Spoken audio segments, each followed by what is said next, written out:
But remember, this is the launch of the GLD Trust.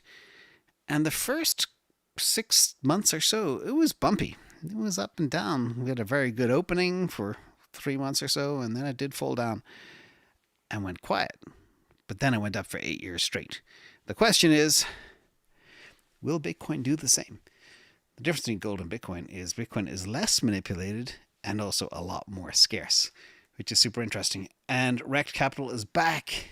They have been talking about this 2016 cycle, how it's repeating perfectly in 2024. And the downside and the range and the movements are all very, very similar. Now, per this, Bitcoin is currently 13 days after the halving, which means that Bitcoin has only 8 days left in the post-halving danger zone, purple, marked here on the chart. And this gap is narrowing rapidly. So if the 2016 history repeats, or most probably if it's shorter because the asset is scarcer, more well known, and a formidable asset class with an actual definition right now, it could be even less.